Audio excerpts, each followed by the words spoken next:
ہاں یہ بات بالکل صحیح، ہم بھی مانتے ہیں 1906 میں یہ آرگنائزیشن بنایا گیا کہ توحید اور اس کی نشر و اشاعت کے لیے ہم مل جل کے کام کریں گے، آرگنائزیشن بنا بس، اس کے علاوہ کوئی چیز نہیں بنی۔ یہ تو وہی چیز تھی بخاری، امام مسلم، امام ترمذی، امام ابن ماجہ جس عقیدے پر، جس زندگی پر عمل کرتے رہے، اسی کو کیا ہے جب پامالی دیکھی تو اثر نو تعمیر ہوئی کہ ہم اس پہ کام کریں گے۔ اللہ کے فضل و کرم سے 100 سال سے ہم پہ کام کر رہے ہیں۔ پہلے کتنے لوگ تھے صحیح العقیدہ، آج کتنے؟ بڑھوتری کیسے ہوئی؟ مل کے آرگنائزیشن بن کے کام کرنے سے ہوا، بس نکلا یہ اس وقت نہیں۔ لیکن یہ بالکل ثابت شدہ بات ہے کہ 1956 میں ہی رضا خان پیدا ہوئے، تو اس سے پہلے بریلویت پیدا ہی نہیں ہو سکتی، انہیں نہیں تو پیدا کیا، وہ اصل میں بریلوی میں پیدا ہوئے، اس واسطے ان کے ہی لقب سے بریلویت یا رضا خانیت کہتے ہیں۔ تو جو شخص 1856 میں پیدا ہوئے، اس سے پہلے ان کے بارے میں کوئی چیز بولنا بالکل عقل سے بعیض ہے، تو یہ ثابت ہو گیا کہ بریلویت 1856 سے پہلے تھی نہیں، یہ 1856 میں پیدا ہوئے۔ اور یہ شخص جو پیدا ہوئے اس وقت 1857 وہی غدر کا معاملہ، 1 سال پہلے پیدا ہوئے 56 میں، 57 58 یہ غلاٹا ہمارا ہوا غدر کا۔ اب آگے جائیے، جب ان کی عمر کا نوجوانی کا زمانہ تھا تو 1875 80 کے قریب تھا جب انہوں نے یہ غلغلہ اٹھایا، تو دور کس کا تھا؟ کس پہ ان کو بڑھوتری کرنے کے لیے چانسز ملے؟ کیسے اتنے لوگ اتنا جلدی قبول کر لیے؟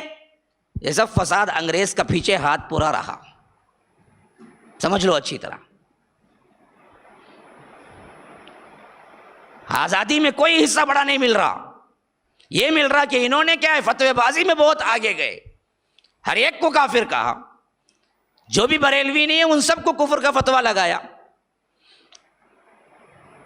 شرکیہ افعال برملا کہتے تھے بڑے بڑے مجلسوں میں بیٹھ کے، اور خود ایک کیا ہے عجیب سے ایک نشے میں ہوتے تھے، ان کی بھی کئی بیماریاں تھیں جسمانی طور پر بھی، اور بڑے بے باک تھے گالیاں دینے میں، ان کے اپنے بڑے لوگ بھی لکھتے ہیں خاص طور پر۔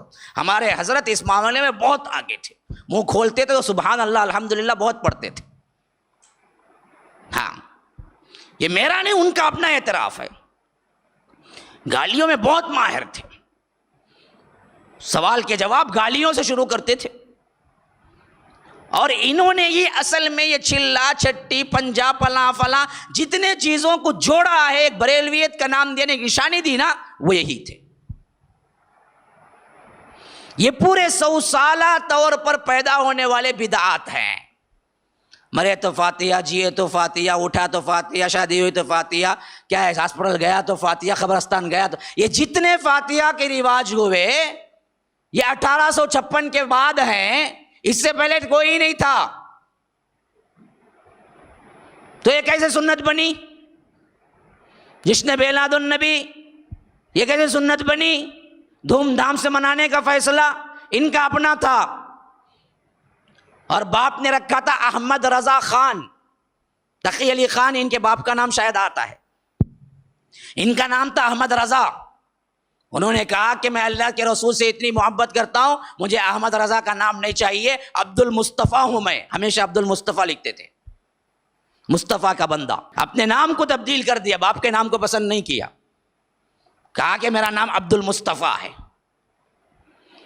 اور برملا کہتے تھے اللہ کے رسول میری ہمت نہیں ہو رہی ہے کہ میں آپ کو اللہ کہہ سکوں، اپنی کتاب میں لکھتے ہیں میری ہمت تو نہیں ہو رہی ہے کہ میں آپ کو اللہ کہہ سکوں، لیکن میرا ایمان بھی گوارا نہیں کر رہا ہے تو میں اللہ سے جدا کر سکوں، مجھے سمجھ نہیں آ رہا ہے آپ کو اللہ بولوں یا نہیں بولوں، بہر کیف آپ اللہ ہیں اور رسول ہیں یا تو اللہ ہی ہیں۔ یہ ان کا عقیدہ تھا، وہی وحدت الوجود کا عقیدہ، بالکل وہی جو میں نے پہلے صوفیت کی ابتدا پہ آپ کو بتا دیا تھا۔ السلام علیکم ورحمۃ اللہ وبرکاتہ۔ ناظرین کرام، مرکز السلام کے اس چینل کو ابھی تک جنہوں نے سبسکرائب نہیں کیا ہے، برائے مہربانی سبسکرائب کریں، اور ہر دن کی اپڈیٹ کے لیے آپ بیل بٹن دبا کر ہمارے ساتھ تعاون فرمائیں۔ جزاکم اللہ خیرا۔